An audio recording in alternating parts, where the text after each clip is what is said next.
अगला चरण हो गया, चौथा सूत्र हो गया, इति माहेश्वराणि सूत्राणि अनादि संज्ञार्थानि, ये भी हो गया। अब हलन्त्यम सूत्र, तो जिस प्रकार से लोक में यानी संसार में तुम्हारा नाम हमारा नाम है, वस्तुओं का नाम होता है, व्यक्तियों का नाम होता है, क्यों? क्योंकि उस नाम से उस अर्थ की उस व्यक्ति की उपस्थिति होती है। इसी प्रकार से ये संज्ञा शास्त्रीय भी है। तो शास्त्र में जो संज्ञाएं होती हैं उन संज्ञाओं से जिसकी संज्ञा होगी उसकी उपस्थिति हो जाएगी उस संज्ञा से। इस संज्ञा प्रकरण में, प्रकरण का मतलब होता है प्रसंग, संज्ञानाम प्रकरणम, संज्ञा प्रकरणम। इस प्रकरण में प्रायः संज्ञाओं का, अधिक से अधिक संज्ञाओं का उल्लेख किया गया है, बतलाया गया है। और आगे जब भी कहीं आवश्यकता होती है, आवश्यकता अनुसार क्या कहते हैं ग्रंथकार ने संज्ञाओं का उल्लेख कर दिया है। संज्ञा प्रकरण का सबसे पहला सूत्र बोधाचार्य जी ने रखा हलन्त्यम। तो हलन्त्यम सूत्र का जब हम अर्थ जानेंगे तो अर्थ जानने के लिए हमसे पहले सबसे पहले पदच्छेद करेंगे। इसको बोलते हैं षष्ठी प्रथमा। क्या बोलते हैं?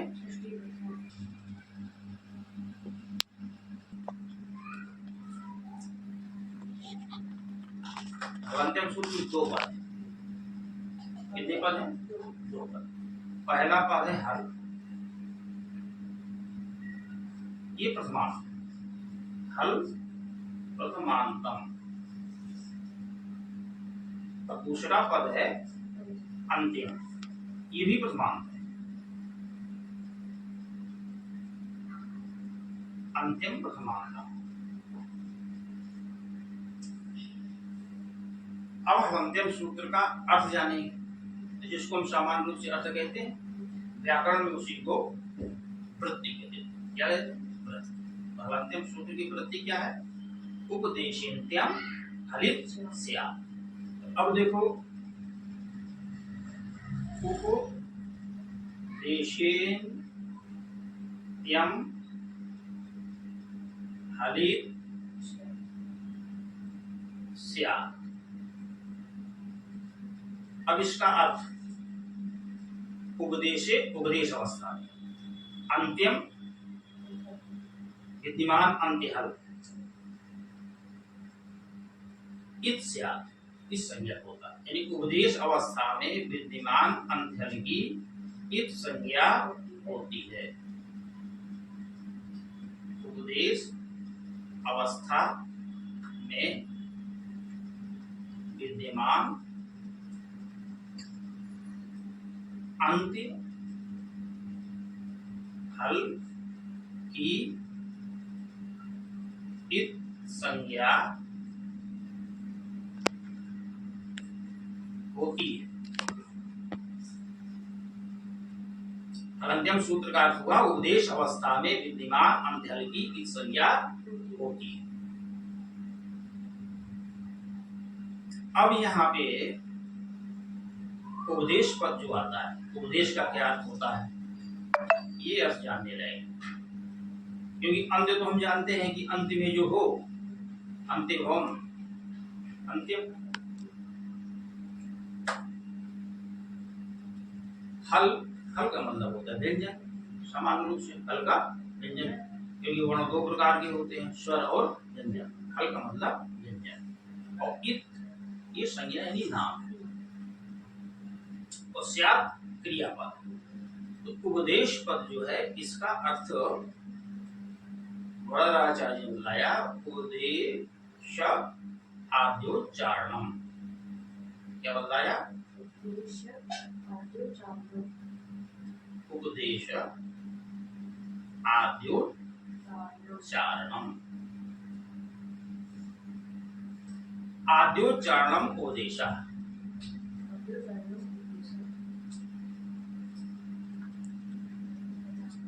यानी आदि प्रथम उच्चारण को उपदेश कहते हैं। तो कहते हैं कि प्रथम उच्चारण को उपदेश कहते हैं, यानी जब बालक या पैदा होता है, क्यों क्यों करके होता है, तो क्या उपदेश कहलाएगा? कहते नहीं। ये जो व्याकरण शास्त्र है, पाणिनि द्वारा जो रचित व्याकरण शास्त्र है, इसमें 3 ऋषियों का योगदान है, पाणिनि, कात्यायन और पतंजलि। इन 3 ऋषियों का जो समेकित प्रयास है, उससे ये पाणिनि व्याकरण पूर्ण होता है। तो पाणिनि, कात्यायन और पतंजलि के द्वारा व्याकरण शास्त्र संबंधी जो प्रथम उच्चारण है, उसको उपदेश कहते हैं। क्या हुआ? पाणिनि, कात्यायन और पतंजलि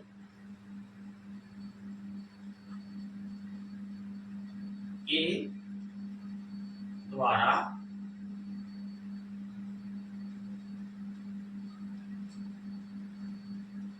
व्याकरण शास्त्र संबंधी प्रथम उच्चारण को उपदेश कहते हैं। ठीक है ना? यानी पाणिनि जी ने व्याकरण शास्त्र से संबंधित जो पहली बार कहा वो उपदेश होगा। कात्यायन ने व्याकरण शास्त्र से संबंधित जो प्रथम बार यानी जैसा वार्तिक कहा वो उपदेश होगा। पतंजलि महाभाष्यकार ने जो भाष्य में प्रथम बार कहा वो उपदेश होगा। सामान्य रूप से धातु सूत्र गणों आदि वाक्य अनुशासनम आगम प्रत्यादेशा उपदेशा प्रकीर्तिता, ये बदलाया गया। ये तो उपदेश शब्द का अर्थ हो गया। अब एक प्रश्न यहाँ पे और होता है, एक नियम है, यानि सूत्रोपात्तानि तानि खलु वृत्तो विव्रियन्ते। क्या नियम है? नियम है यानि सूत्रोपात्तानि तानि खलु वृत्तौ विव्रियन्ते।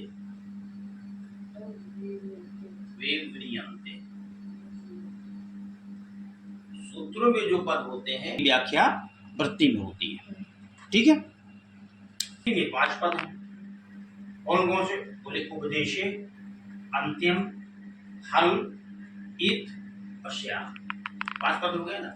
नियम है कि यानि सूत्रोपात्तानि तानि खलु वृत्तो विव्रियन्ते, यानी सूत्रों में जो पद होते हैं निश्चित रूप से उन्हीं की व्याख्या वृत्ति में होती है। तो बोले सूत्र में तो 2 पद हैं और वृत्ति में है 5 पद। ये 3 पद जो है ये अधिक है ना, ये कहां से आ गए? कौन कौन से? उपदेशे, इत, पश्चात। 3 पद अधिक हैं। सूत्र में 2 पद हैं और वृत्ति में 3 पद अधिक हैं, क्योंकि वृत्ति में 5 पद हैं। तो बोले 3 पद कहां से आए? तो उसका उत्तर उन्होंने दिया कि सूत्रेषु दृष्टम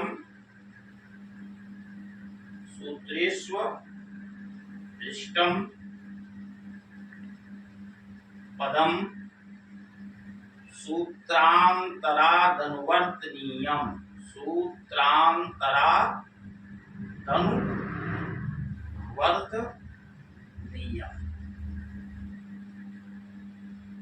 सर्वत्र। ये नियम सूत्रेषु दृष्टम पदम सूत्रांतराद अनुवर्तनीयम सर्वत्र। सूत्रों में जो पद न दिखलाई पड़े उनकी अनुवृत्ति दूसरे सूत्रों से कर लेनी चाहिए। यह नियम संपूर्ण व्याकरण शास्त्र के लिए है। सूत्रों में जो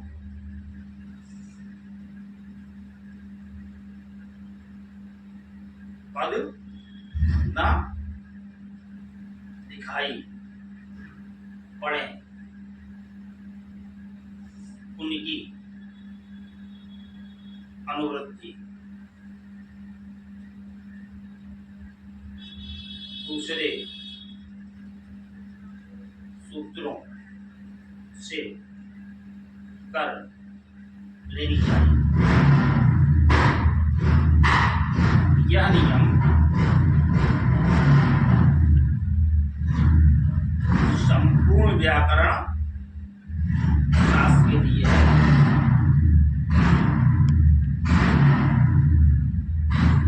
यानी ये नियम इन्होंने जो बता दिया इस सब जगह लगेगा। ठीक है, तो हम देखेंगे कि इन पद कहाँ से आए हैं, किस सूत्र से आए हैं। उपदेशिक पद कहाँ से आते हैं? एक सूत्र है उपदेशिक जन्मनासिका इत। क्या सूत्र है? उपदेशिक जन्मनासिका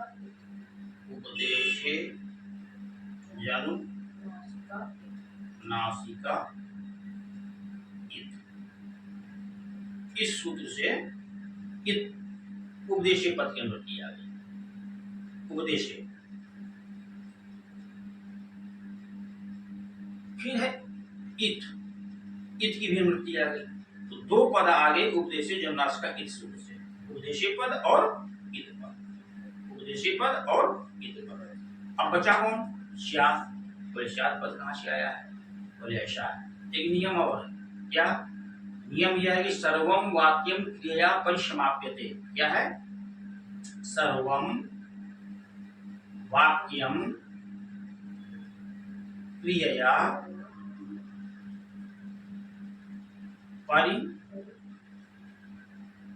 परिसमाप्यते। जितने भी वाक्यों की समाप्ति क्रिया के द्वारा होती है, की समाप्ति क्रिया के द्वारा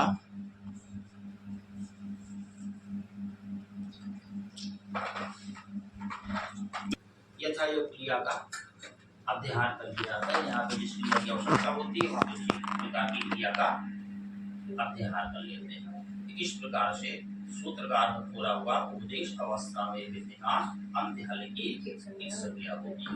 हलंत्यम सूत्र किस संज्ञा करता है? हलंत्यम सूत्र किस संज्ञा करता है? कौन संज्ञा करता है? तो आज नहीं पढ़ रहे हैं।